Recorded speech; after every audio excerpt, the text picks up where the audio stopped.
Wait, so it's not all the same notes? Then what kind of lousy online edition do I have here?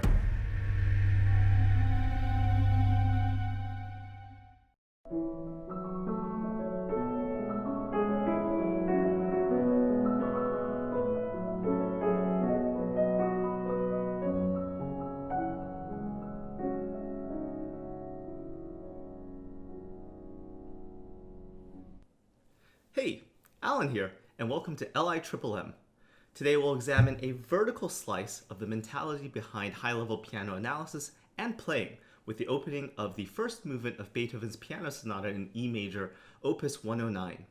Now, what I'll be presenting today is certainly not the only de facto way to play this selection. The beauty of music is that there are many ways for each individual to express him or herself. I've worked with a Beethoven expert on this particular sonata, and we both independently came to the ideas that I'll show today. So this is going to be one way to play the opening of the sonata, and in my mind, a very logical and expressive way, but it's certainly not the only way. There are many possible ways to go about this. Okay, enough talking, let's get started. Here's what it sounds on the most basic level. Right now, I'm purposefully going to play it under tempo and without much musicality, just so we have a baseline and eliminate any preconceived notions or biases.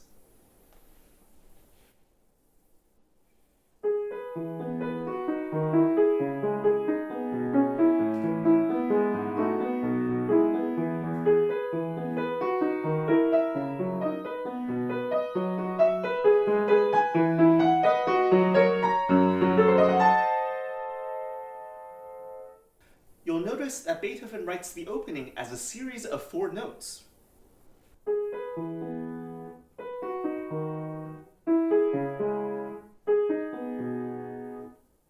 Each of these 4-note groups help linearize a chord or a harmony, with notes of a chord following one another. For example, the first 4 notes all contribute to an E major chord and are broken up in a linear manner.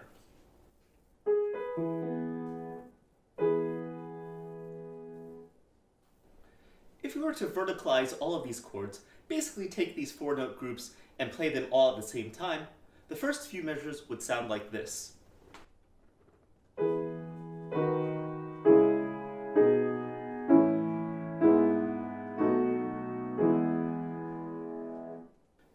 Now, hold on a second. That sounds pretty familiar, right?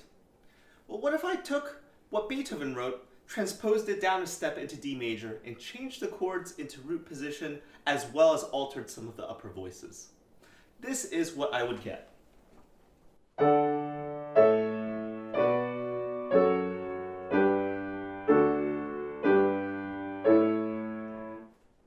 Why, that's Pachelbel's famous canon in D. The reason Pachelbel sounds so much like Beethoven is because they use an almost identical harmonic progression, a descending 5/6 harmonic sequence. Simply put, a harmonic sequence is a harmonic pattern that can be repeated any number of iterations. I don't want to spend too much time talking about sequences, perhaps in a future video, but here's the TLDR of all this. Beethoven and Pachelbel both use very similar harmonies to each other, both variants of the descending 5/6 sequence. However, the compositional differences between the two actually matter. Whereas Pachelbel initially treats each note within a vertical chord to be roughly of the same importance, Beethoven, through the process of linearizing the chordal sequence, introduces the dilemma of the video. Which notes are more important? Let's start at the beginning and try to figure out a melody. It might be tempting to say that the entire right hand is the melody, but that would be a gross oversimplification. Upon closer inspection, the right hand actually contains 2 voices. One voice is a quarter note and another is a 16th plus a dotted 8th note. In this case, we need to make a decision. Is the melody the quarter note, or is it a series of shorter notes? The melody is indeed the quarter note. The shorter notes contribute towards the textural thinness or thickness of the music, which is especially important in the middle development section, where Beethoven is extremely precise with relating slightly thicker textures with increased tension. Beginning around measure 5, the shorter notes begin reaching above the quarter note, higher and higher in register. This destabilization of the quarter note ties into the increase of intensity of the crescendo marking, which signifies an increase in sound volume. I think it's okay to show this destabilization in the right hand by emphasizing the shorter notes a bit more, coinciding with the higher register and louder volume. In addition, this reaching over of the shorter notes parallels what Beethoven writes in the recap later on. What is extremely important to follow, however, is that some notes are quarter notes while others are 16th notes. If you mistakenly hold the 16th notes as quarter notes, you create an artificially thick texture, which I think Beethoven wanted to avoid. Again, in the middle development section, Beethoven masterfully changes the lengths of notes he wants held to subtly alter the textures. The same goes for this opening. So we've decided quarter notes are the melody, with the possibility of shorter notes reaching over, coinciding with a crescendo and register increase. This is what it sounds like.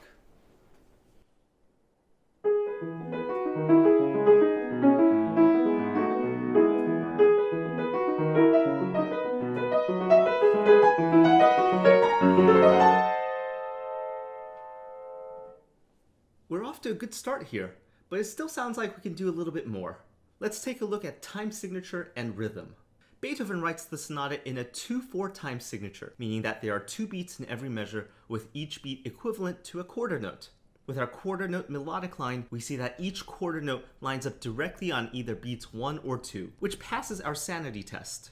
However, one more implication occurs with having music written in a time signature. Usually, there is at least one strong beat and at least one weak beat to a measure. In 2/4, beat 1 is almost always considered a strong beat, and beat 2 is almost always considered a weak beat. Okay, that seems straightforward enough. Quarter note melodies with some possibilities of reaching over, as well as beat 1 slightly more emphasized than beat 2.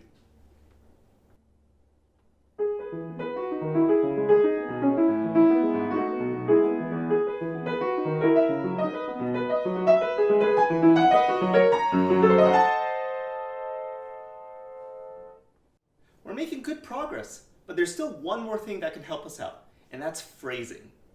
We can see that the opening consists of 2 main phrases. The first phrase ends after beat 1 in measure 4 with an incomplete authentic cadence, or IAC, in E major. The second 4-measure phrase encompasses the giant crescendo, shorter notes reaching over and moving to a higher register. Typically, we tend to shape towards the middle of phrases, easing in at the beginning and easing out at the end. Let's definitely do that with the first phrase. We can't do that with the second phrase due to the crescendo all the way through. Personally, I like to ever so slightly show the modulation to B major halfway through the second phrase, and I'll make a subtle local tapering at the modulation point in the midst of a global crescendo. And that's it, the 3 steps of deciding which notes are more important. We like quarter notes with some possibility of reaching over, beat 1 is emphasized slightly more than beat 2, and will shape in accordance to cadences, harmonic modulations, and the like. Before we hear the final version, let's hear a completely bland version with every note treated equally.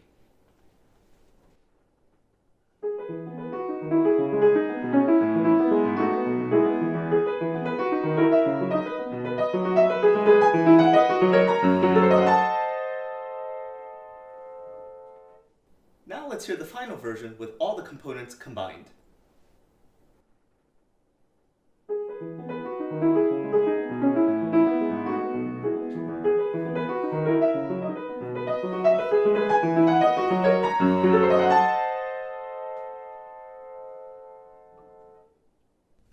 Now, that's a pretty big difference. To all of you listening, the final version probably sounds just a bit more poignant, focused, varied, and just plain more interesting. In a performance, this musical moment lasts just seconds. However, I think it is important to get an inside look into the hard work and thought processes all performers take to their craft. Of course, there are some other things going on as I'm playing, such as some pianistic stuff, an awareness of melodic intervals of a third, as well as the Schenkerian importance of scale degree 3 as an Erlinie in all 3 movements. However, the 3 localized changes that I mentioned previously already make the opening that much more effective. I believe that 90% of the internal decisions that a performer makes does not immediately show through in the music. And that's okay. After all, the goal of a performer is to communicate the immediacy of music to the listener, as opposed to showing all this nitty-gritty stuff that goes on in the practice room.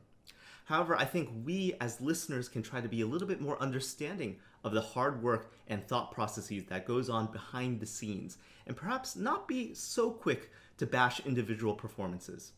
After all, at the end of the day, music is about sharing the love of creating different sounds to each other, and I hope you enjoyed me sharing my views today. If you're interested in more episodes of LIMMM, please consider subscribing.